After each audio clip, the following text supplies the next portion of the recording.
I'm Katie Barr, and this is Boca Matters. Boca Raton has been called a city within a park. But does a golf course fit that description as a park? Well, with us today to discuss further the new Boca National golf course is Rick Hurd. Rick is a PGA teaching professional with the Don Law Academy at Osprey Point in Boca Raton. He's also a 33-year resident of Boca Raton. Hello, Rick. Hi, Katie. Great to be here. So happy that you're stopping by. Thanks for having me. Well, I give you credit for stepping up to the plate to tackle a very contentious issue, the Boca National. It's important to many people. It's almost the tale of two cities. So can you tell us so far, where are we at with that? Well, we're at an interesting point where we have the property. We have a really nice design that was done by the Price Fazio Group. And we're at the point of just getting approvals from the city and launching the project. I know one of the biggest complaints that we read on social media is the cost. So can you tell us why the cost, I believe, is $28 million for Yes, the course? the initial cost estimate that was put forth by Price Fazio was $28 million, and that created a gigantic reaction. And it caused people, like some of the city council members, to look at other comparable projects that were done in other cities. And one of the ones that they came up with was Winter Park. Winter Park has a 9-hole course. It was rebuilt about 3 years ago for $1.2 million. And so everybody says, why can't we do that? Why can't we have a $1.2 million golf course? And the truth is, the answer is pretty simple, that the projects are not at all comparable. Right. Winter Park was a 40-acre, 9-hole golf course. Boca National is a 200-plus acre golf course. Winter Park didn't need a clubhouse. They didn't need a maintenance barn. They didn't need equipment. They didn't need major earth moving. They didn't need restrooms. They didn't need cart paths. They just regrassed and they reshaped the greens, and they did a very nice job. It's a beautiful course. But it's not comparable. So what they did was $30,000 per acre. And if you just take that figure, $30,000 per acre, and apply it to our property here, you'd come up with about $6.5 million to do exactly what they did. So if you start with that and say, okay, we just want a Winter Park style job. And it's only 9 holes. Well, Winter Park was 9. This one is 27 plus a driving range. The new Winter Park? No, Boca National. Oh, of course. Well, so there you go, right Right. there. So they did 9 holes. We would do 18 full holes plus a short course, plus a driving range, plus a clubhouse, plus a maintenance barn, plus a tunnel under 2nd Avenue, plus major earth moving to fix drainage issues, and on and on. So if you just did the Winter Park job, you'd have a $6.5 million job that would be a total failure. Right, right. So, Because you wouldn't have any of the infrastructure. right. And this is also Boca Raton. It's not Winter Park. Another question that comes up is, why even sell the Boca Muni? If we had that, why didn't we just bump up the Boca Muni? Yeah, I guess if you look in retrospect, I think this whole thing came about because Lennar wanted to develop the Boca Chica property. Okay. And once they found they couldn't do that, they went to the city with a proposal. Why don't we swap? We'll take the Boca Municipal property and develop it, and we'll give you the Ocean Breeze Boca Chica property and help restore it as a golf course. And it seemed like a great idea, but that launched a bidding war.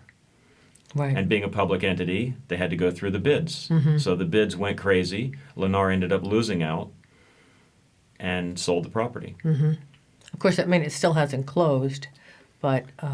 Right, but Lennar sold the Boca Chica property. Chica. And GL Homes bought Boca Municipal for the $65 million. It's in the process of buying. Yes.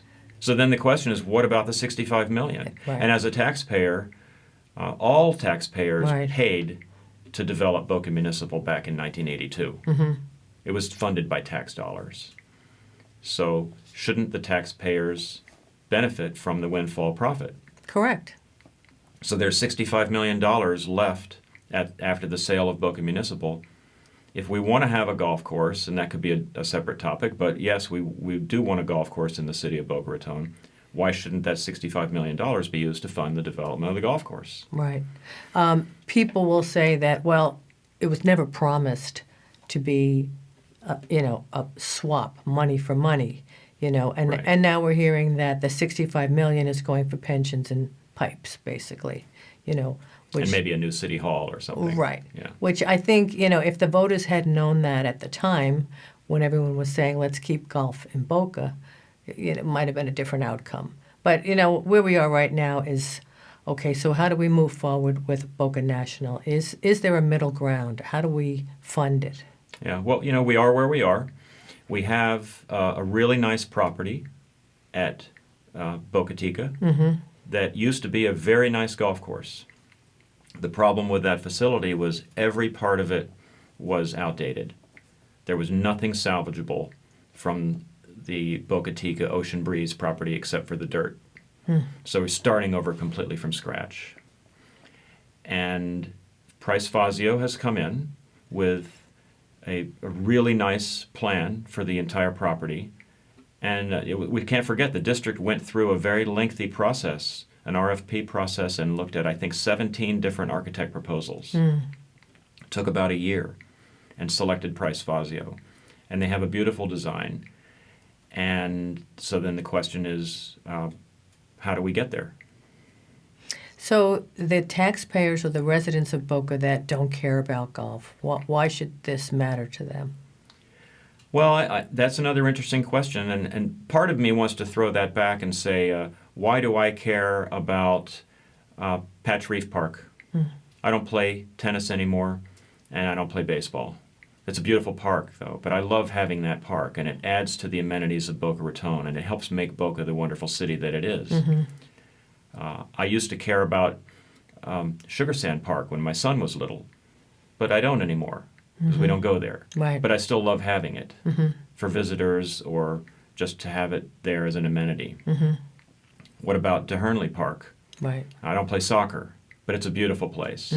So I think all of us have some degree of dependence on all of the park systems that exist in Boca, and we're all very lucky and fortunate to have a beautiful park system, to have a city within a park. Correct. So then where does golf fit into that? Golf, unlike the other parks, is probably the only park type of entity that can actually pay for itself through user fees. It can't pay to be developed. Right. The costs for development are just too high. But it can pay for itself on an ongoing basis. And, to me, golf is just integral to the infrastructure of our area. With the Oasis Championship being here, and I'm going to guess that at least a third of all the residents of the greater Boca Raton area either live in or on or around a golf course, and those Right. affect their property values, and Right. they all make our lives better. So then the Price Fazio design is really going to be a very nice championship 18-hole golf course on the west side, and what I call a golf park on the east side, with a very interesting short course that is going to be unlike anything in the area. The east property has tremendous elevation changes and sandy hills that are going to make it a very nice project to do. And it's going to have a beautiful driving range that's going to be comparable to, if not better than, the one at Osprey Point, and a learning center, and a free putting course, and some non-golf activities there for parents who are waiting for kids who are in lessons or for people who just want to hang out. It'll be a place where you can do foot golf and frisbee golf and just fun golf-related activities. It sounds great to me. But I know there is another argument that says, isn't it just a bailout to Boca Chica? And, I mean, if you look around at the buildings, the Boca Chica buildings, they are, I don't want to offend any of our friends in Boca Chica, but it's not the most attractive visual. How do you rectify that? Well, I think wherever a golf course goes, it affects the development surrounding it and enhances their value. So hopefully this will help sustain the value there and help them keep the property in order and looking good and reflective. Yeah. So, the district is asking for a tax increase. Right. And is that money going specifically for the golf course?